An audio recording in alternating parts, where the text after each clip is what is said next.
Hi everyone, my name is Satyajit Sinha. Feel free to call me Satya, like Satya Nadella.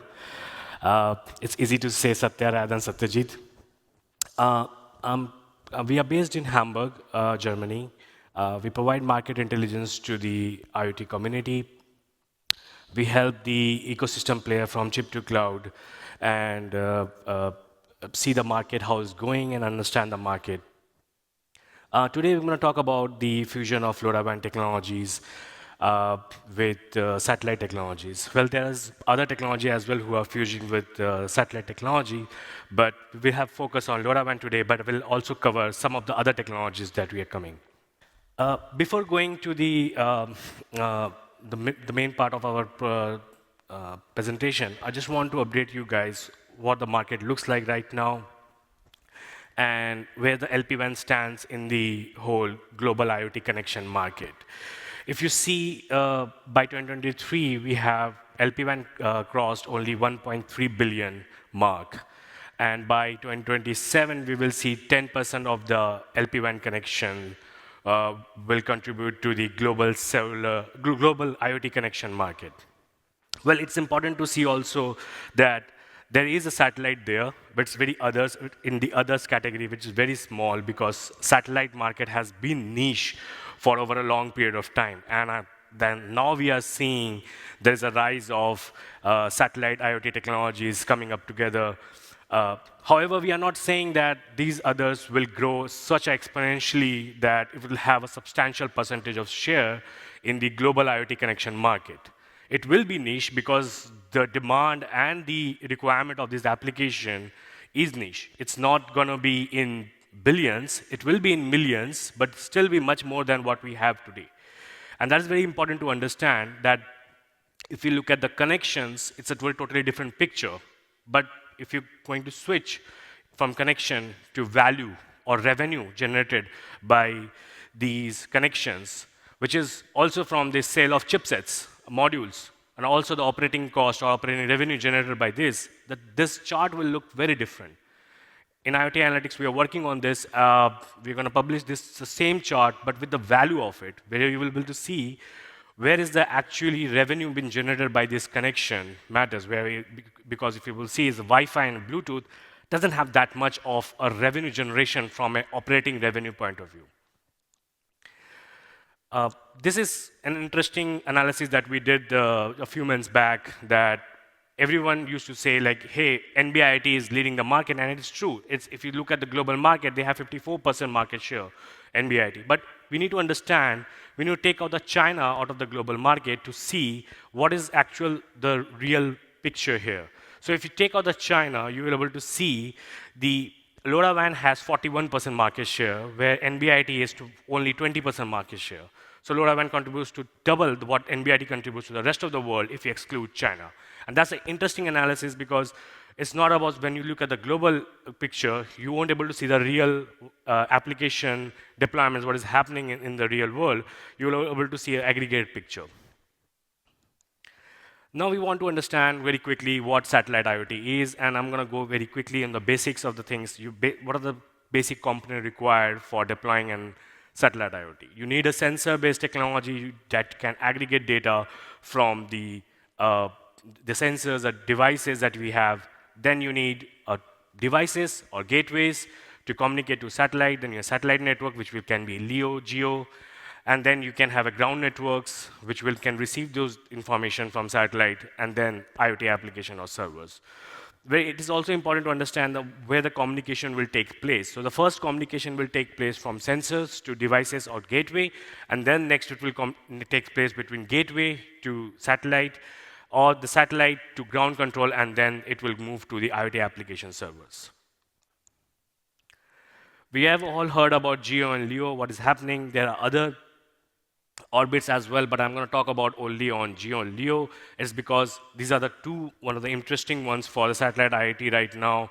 It's happening. LEO, we all know, it's from 160 kilometer to 2,000 kilometer range, and GEO is more than 36,000 kilometer range. But it is also important to understand that two are different, not just because of the distance, but also from the orbit perspective. Like GEO is a stationary, it can cover a whole continent at one point of time, where LEO is orbit with the Earth and will have capability to orbit the Earth 2 or 3 times. So it clearly dictates that there will two kind of application requirement. One application that has to connect all the time. So it makes us the picture of critical applications. We have to connect all the time, or at least you have to connect whenever you want to connect, or there is an incident reporting required. Where the Leo, it is something that you want to report 1 or 2 times or 3 times a day or week, and there is not the critical requirement is there, but still the requirement is there to communicate. So it gives a very good clear picture what kind of different requirement of application required. So there is no competition between LU and Geo because it's a two different aspects of application required. But we'll still compare it to see as overall growth of the market will look like, because there is a few things that is important to understand. When we deploy an LEO, it's a low-cost satellite. It will not have a huge capex requirement. But we deploy a GEO, it's a huge capex requirement. And it's not that easy to that everybody can, or anyone company can come up and say, hey, I want to deploy a GEO. It's not that easy. However, there is a drawback is there. The lifetime of a LEO is 3 to 5 years. It's still debatable, but the point is it's still not as a long term that we can think of. However, GEO is a 15 years of lifetime. You deploy and forget about it, and it's completely okay, and you can recover the cost over the period of time. Where LEO has the urgency to recover the cost of the satellite as soon as possible because it has a really small lifetime. The other pros and cons is like one-way communication, two-way communication for GEO. The latency is totally different, and it's completely okay because it's two different applications we are talking about. It's not competing with each another. It's not apples to apples, and that's we need to understand. It's not okay to compare LA and GEO from terms of latency perspective as well. However, there is another aspect of this satellite connectivity is like indirect and direct, and later on the slides I will showcase what I means basically, but just to understand, when sensors are communicating to gateway and gateway is communicating to satellite, it is an indirect approach, where the gateway is capable of aggregate all the data from the sensors, right? And then when there is a devices are capable of sending the data directly to satellite, it becomes a direct approach, where we can say this device is a standalone device, is not dependent on any kind of gateway, are able to communicate directly. We have few examples in the market already, but I'm going to quickly point to the EcoStar one, where it's interesting. You see that the logo is both side of the indirect and direct, because I have a case study here which have been implemented in both the scenario with the same module, and that's very interesting. So, and the logos that you see right now here are the only ones that I have found are doing good in the business or in the market. I find good real life case studies, real life commercial deployments of it. And before moving forward, it's important also to understand the value chain here. So this is not a complete value chain, I will still say, because there are other elements I'm going to talk about, but if you see, there are technology-enabled companies who are enabling these technologies. Then the chipset companies. And well, in the chipset companies, we can still add ST Micro there. And then I saw a very interesting that Skyworks is there, because nobody is generally talking about these companies because they are in the back end of it, but they are producing a front-end module, irony, for S-band. And few of the companies are including in, a few companies are actually using a discrete S-band technologies. And GNSS is, yes, from Quictel, from uBlocks, these are companies are providing the GNSS chipsets, and then we have module. In module, we also have Murata, who are providing the modules, and then we have devices, and then the operators. However, there are other elements of this value chain which I think is important to understand, is the software players, who's providing the software base for the devices, who are designing the devices, the ODMs, and also the system integrators who are coming into the picture and helping these vendors to deploy the solution. The platform players were also very important, who are providing the platform, because one of the key challenges that I have seen is basically from the connection from the ground terrestrial to the connecting the terrestrial to the satellite. There need to be a synchronization, and that is one of the key important as well for the platform players as well. Just want to quickly deep dive into the devices and see what these devices actually includes and what the modules includes. Is basically LoRaWAN chipsets, which has a multi-capability of satellite and 2.4 gigahertz, Wi-Fi, and this is basically the fusion is there. The fusion is on the device as well, where these chipsets are capable of both LoRaWAN technology from a terrestrial perspective and a satellite technology. And that is the picture that I see. There is a lot of opportunity to research here and find out who are the MCU players and who are like there's an MCU category for even EcoStar Mobile is there. And it's very interesting to see what is the market share of the MCU players. So the opportunity is not just for the LoRaWAN players or the satellite players. There are the opportunity for all the component players within this category. This is a case study that I have been talked about in past as well, and this is an interesting one because I see it as a good opportunity or as an example that how this LoRaWAN-based satellite technology can be implemented.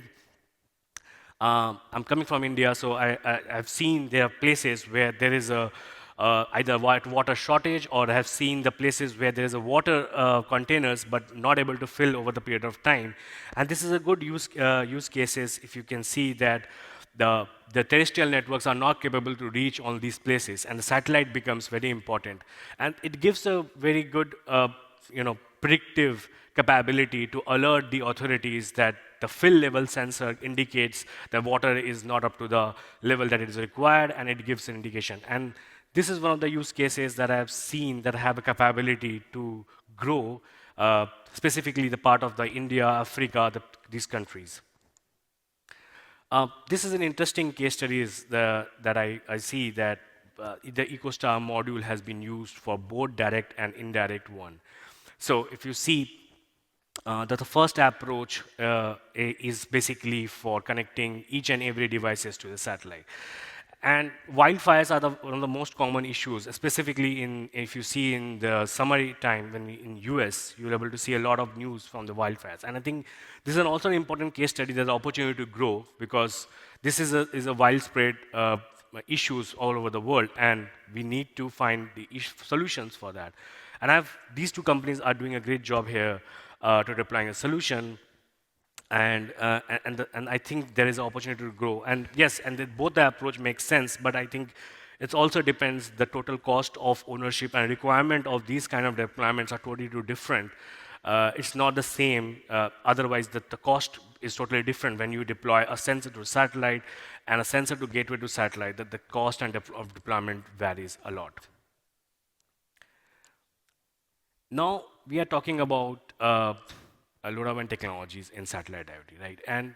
And yes, we have seen use cases. We have seen understand this technology that is an opportunity to grow. We are also seeing two companies that I have personally found that are commercially doing good, like Lacuna Space and EcoStar Mobile, and good technologies in the market to grow. However, it is also important to understand the competitive market because the opportunity is not just for LoRaWAN, but it's also for other technologies. So I've seen, I should not call it proprietary technology, but it is based because they take that current technology and change it in a way to make it much more accessible and deployment. And I've seen these companies, Astrocast, Viasat, Mariota, and especially Mariota, these devices has an edge IoT capability. So they believe in also seeing it that you don't have to send all the data to the satellite. The edge capability gives you the computing capability at your device end, and which makes sure that you send only metadata or the data that is important to send, and you use the bandwidth for that. And that is, I think, it's a good innovation in the satellite IoT market because I think it's something to learn for other technology as well, that you don't have to send. Obviously, these devices has a different capability and different technology they are using, but I think they are deploying the solution from a very different perspective. And then again, the 3GPP NTN. This is something that we are all hearing about, that it is going to come, it's going to come. And from my perspective, yes, it's going to come. It will be delayed. It will be delayed a lot because of the ecosystem is building now. The hardware is ready. From hardware side of it, the Qualcomm, Alter Semiconductor, chipset players who are providing the chipset already in the market. We have Sierra Wireless, Telit, and Fibocom, and other module vendors who are providing the modules for that, which is a big enablement for the 3GPP NTN technologies. But we need to also understand the operators, the collaboration between operators and hardware, the price point, the ecosystem need to be built, and it will take time. But once it will come, it will have a huge opportunity as well. And I'm going to give you a quick example of it, how. So you see there's an Alter semiconductor 1350 chipset, right? It is an LU capability. There was a predecessor of this chipset called Alter 1250. And that chip was shipped all over the year, approx 3.5 million. And that is the scale of those chipset are. And there's only one chipset I'm talking about, 3.5 million. 1350 will ship much more than 1250, obviously. But I'm not saying that all of them will be connected to LEO, but they have the capability of connecting to the LEO. Even 40% of them connect to the LEO satellite. It is a huge, big number compared to what we have seen right now from any chipsets in the satellite IoT, in any technology that's satellite IoT. So it gives you a picture that how scalable these technologies can be. And it is very important to understand either there is opportunity to collaborate, and if compete, then to see how you can move with the market and compete with these technologies. This is something, a glimpse of something that IoT Analytics is working on. We want to see the market not just from overall numbers, but we want to segregate each and every component. There are a lot of things need to still more to segregate. There is a segregation part of legacy and proprietary. I want to segregate that as well because it's a huge number growing. I want to segregate as per the frequency. We did it in the past and we want to do the same. But if you see that this image, you can able to understand that yes, there is an opportunity to grow, and we can see the satellite IoT specifically for narrowband NTN, which is 3GPP based, has an opportunity to grow, but I can see also the LoRaWAN NTN has a capability to reach somewhere.